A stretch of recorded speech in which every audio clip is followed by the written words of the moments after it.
duel Père-Barrère. Et puis le basket, c'est reparti pour la Jeep Elite. L'Asvel est grand favori pour conserver son titre. 3 matchs ce soir avec Chalon-Reims, Paul-à-Cortès et Dijon-le-Portel à 20h et Boulogne-le-Valois-Orléans à 20h30. Voilà pour l'essentiel de l'actu sport. Excellente journée à vous. 7h45, l'invité du jour, en direct sur 92.3 et en vidéo live Facebook sur la page RGFM. Ça se passe au Palais de Justice. Demain, la justice vous ouvre ses portes. C'est dans le cadre des Journées du patrimoine. Un palais de justice fraîchement rénové, donc qui va ouvrir ses portes demain, 10h, midi et demi, 14h, 17h. On précise d'ores et déjà les horaires et on en parle ce matin avec la procureure de la République, Julie Bernier. Bonjour. Oui, bonjour, merci de m'accueillir. Et merci d'avoir répondu à notre invitation. Surtout, c'était vraiment une volonté. Il y a la volonté de votre part, de la part de la présidente également du tribunal, que ce lieu, finalement, les Montluçonnais et les habitants du secteur le connaissent mieux, davantage.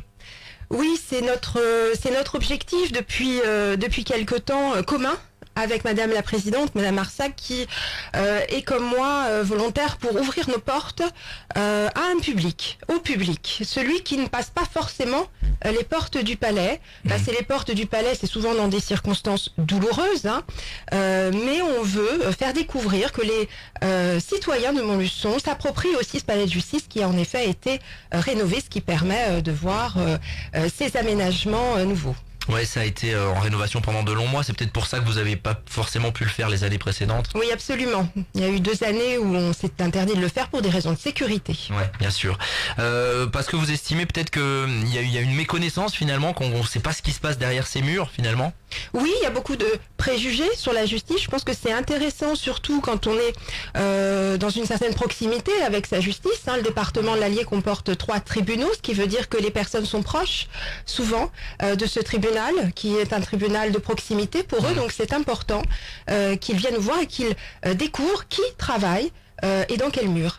Ouais, et qu'on leur explique aussi le fonctionnement, parce que je crois qu'il y aura des simulations d'audience, des choses comme ça. On le voit, nous, à travers les messages qu'on peut parfois recevoir, que ce soit sur les réseaux sociaux ou par mail, que les gens ont une certaine méconnaissance du fonctionnement, comment ça fonctionne un tribunal, et qu'est-ce qu'un procureur, qu'est-ce qu'un juge. Oui, ils ont une connaissance par les médias, souvent, du fonctionnement d'un tribunal. Et ça peut être bien différent d'un quotidien. Et ils sont souvent surpris et agréablement. Donc nous allons en effet alors accueillir les personnes, leur faire visiter par exemple les salles d'audience, une partie de notre palais, mais nous allons aussi l'animer par des expositions et des simulations. C'est montrer aussi que la justice, c'est pas les séries télé, quoi. Il y a beaucoup de gens, je pense, qui c'est pas tout à fait ça, qui imaginent ça un peu comme parce qu'ils n'ont pas eu forcément l'occasion de rentrer finalement. Même si les séries télé sont de plus souvent réalistes, puisque il y a un groupe d'ailleurs de magistrats au niveau national qui relie de plus en plus les scénarios pour qu'ils soient justes au niveau procédural. Donc c'est vrai que les séries sont de plus en plus justes, mais néanmoins rien ne vaut une simulation au palais. Bien sûr, donc l'occasion, ce sera l'occasion de ces Journées du patrimoine. Donc expliquez-nous ce qui va se passer concrètement et comment vous allez faire pour faire découvrir tout ça. Comme je vous disais, Madame la Présidente et moi-même, nous serons là pour accueillir le public, répondre aux questions. Il y aura 2 expositions. Une exposition qui a été réalisée par le barreau de Montluçon, qui retracera l'histoire du barreau de Montluçon. Il y aura aussi des costumes d'audience qui seront présentés pour expliquer les différences. Il y aura une exposition aussi, parce que nous avons la chance d'accueillir, outre le barreau de Montluçon, les services de gendarmerie et de police. Donc une exposition par le PSI, qui est une unité d'intervention qui viendra avec le matériel d'intervention. Et puis nous allons réaliser en effet quelques simulations. C'est un parcours pénal en réalité qui se déclinera par une scène de crime. En tout cas, une scène de délit. Je ne vous en dis pas plus. D'accord. Et un suspect sera interpellé au palais de justice et ensuite sera jugé sous la forme de la comparution immédiate. D'accord, donc vraiment c'est tout le parcours de A à Z finalement. Rapidement, mais oui, les scènes, les moments les plus forts de l'enquête. Ça prend un peu plus que les 2 heures ou l'heure d'une manière générale. C'est un peu plus long. C'est censé durer 1h30 ces simulations. Dès qu'on va démarrer sur la scène de crime, ça commence à 11h et à 15h l'après-midi, et c'est censé durer 1h30. Voilà, donc un peu spectaculaire en plus, avec les partenariats également, hein, vous le disiez, des avocats, de la police, de la gendarmerie, c'est important. Voilà, tous les acteurs qui ont l'habitude de fréquenter et de travailler à nos côtés seront présents et je les en remercie vivement. Alors donc c'est libre, hein, horaire, libre, il y a les départs à partir donc de 11h et de 15h, mais on vient librement, il faut pas entrée forcément s'inscrire. libre et il n'y a pas utilité à réserver, l'entrée est libre de 10h à midi et demi.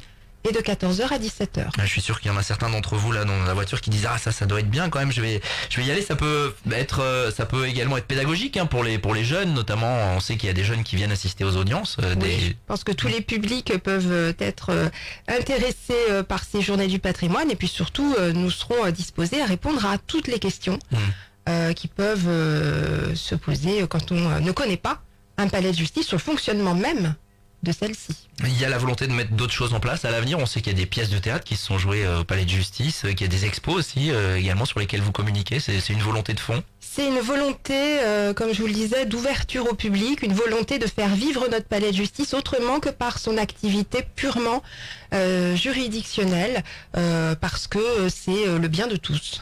Voilà, donc demain, dans le cadre des journées du patrimoine, 10h, midi et demi, 14h, 17h, évidemment, sur le boulevard de Courtet pour aller découvrir ce palais de justice, ce qui se passe à l'intérieur. Revenons justement à ce qui se passe à l'intérieur d'une manière générale. Il y a eu encore lundi, on a été les témoins et on a fait écho le lendemain dans nos rendez-vous d'infos, une comparution immédiate pour des faits de violence conjugale. On en est à plus d'une dizaine depuis le début de l'année. Ça s'enchaîne, c'est inquiétant.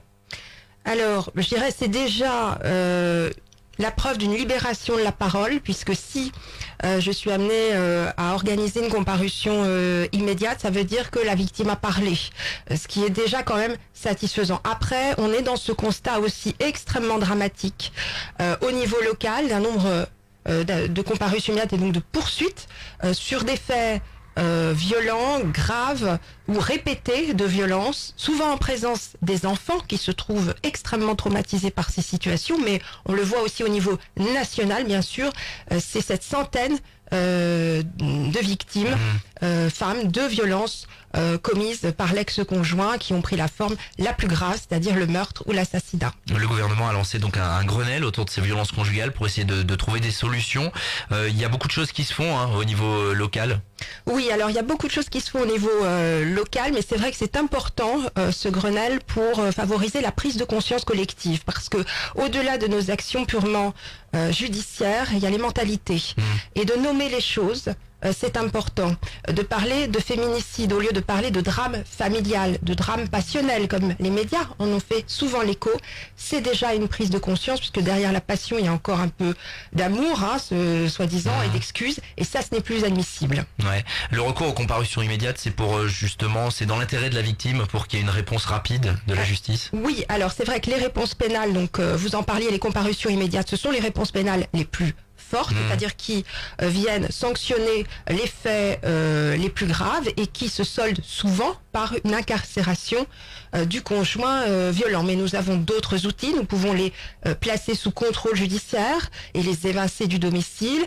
Et pour les premiers faits, les premières bousculades ou une première gifle dans un contexte conjugal, on a mis en place aussi des stages de responsabilisation des auteurs de violences conjugales. Donc on décline vraiment la réponse pénale en fonction des faits, mais il est vrai que les réponses pénales les plus fortes sont les contrôles judiciaires et les comparutions immédiates avec incarcération. Lutte contre les violences conjugales, c'est une priorité du parquet. Lutte contre les trafics de drogue aussi, il y a eu l'annonce d'un plan là cette semaine par le gouvernement sur le bassin montluçonnais et sur le ressort donc du parquet de Montluçon. Il y a des choses qui sont mises en œuvre aussi. Il y a eu des affaires récentes assez intéressantes dénouées. Oui, en effet. Alors la lutte, vous l'avez rappelé, contre les trafics de stupéfiants est aussi une priorité nationale que l'on décline sur le plan local. Cela suppose une mobilisation extrêmement forte des services de police et de gendarmerie, puisqu'il faut aller démanteler les trafics de stupéfiants. Contrairement aux violences, c'est pas la victime qui vient déposer plainte dans un commissariat, donc ça suppose un travail de fond. Deux actions sur le terrain, par exemple par les contrôles d'identité, c'est-à-dire une forte présence des services de police, par exemple, dans le cadre du groupe local de traitement de la délinquance, puisqu'au moins une fois par semaine, dans un quartier ciblé sur réquisition, les services de police effectuent ces contrôles avec un chien cynophile et avec la brigade cynophile, et aussi action de fond avec des enquêteurs là moins visibles, mais pour aller démanteler des trafics. D'ailleurs, encore au mois d'octobre, le 1er octobre, une affaire de trafic de stupéfiants avec de nombreux prévenus sera évoquée toute la journée au tribunal correctionnel de Montluçon. Un point sur justement, vous parliez du groupe local de traitement de la délinquance, vous aviez lancé en juin pour le quartier Saint-Jacques-Verrerie. Où est-ce qu'on en est aujourd'hui? Est-ce qu'on peut tirer un premier bilan? Est-ce que c'est un peu tôt? Alors, ce GLTD donc a été instauré par mes soins, c'était en avril 2017. Et on a décidé, en fonction des difficultés ou du sentiment d'insécurité et des trafics de stupéfiants visibles en fonction des quartiers, je dirais de le faire tourner. Au début, il a été pendant longtemps 18 mois sur les quartiers de la Verrerie, Carrefour, Pierre-Leroux. Ensuite, 1 an sur le quartier bien assis. Et là, en effet, il est revenu au mois de juin parce qu'on s'adapte. On s'adapte à la délinquance, à la visibilité. Alors ça permet vraiment, on se réunit une fois tous les 2 mois avec les services de police, la mairie de Montluçon-Habitat, madame la sous-préfète, pour parler des situations concrètes et évoquer les résultats de ces contrôles nombreux. Oui, parce que vous aviez des remontées de terrain clairement sur le secteur Saint-Jacques avec pas mal d'inquiétudes des riverains. Est-ce que vous pensez que la situation là s'est un petit peu améliorée? C'est un travail de fond, bien sûr, tout ça. Il faut être extrêmement modeste et je n'irai pas vous dire que la lutte contre les trafics de stupéfiants peut se gagner facilement. Moi, je pense qu'il est important qu'il y ait une forte présence policière sur le terrain, puisque déjà ça va minorer le sentiment d'insécurité, et puis l'essentiel est de déstabiliser, désorganiser ces trafics de stupéfiants. Et là encore, c'est vrai qu'au tribunal, vous constatez que nous jugeons beaucoup d'affaires de trafic. Merci en tout cas Julie Bernier d'avoir répondu à notre invitation ce matin, procureur de la République de Montluçon. On rappelle que si vous souhaitez découvrir la justice de l'intérieur, voir ce qui se passe derrière ces portes, ces grilles bleues là aussi, tiens, du palais de justice de Montluçon, je me trompe pas, c'est comme l'école de gendarmerie. Eh bien il y a des occasions uniques, c'est ce week-end et c'est demain pour le palais de justice, 10h, midi et demi, 14h, 17h. On va vous mettre le programme complet en ligne sur notre site internet. Merci madame le procureur d'être passé à notre micro ce matin. Il est 7h, bientôt 57 minutes. Nous on va continuer le direct dans quelques instants. 7h45, l'invité du jour. En direct sur 92.3 et en Facebook Live vidéo sur la page NGFM.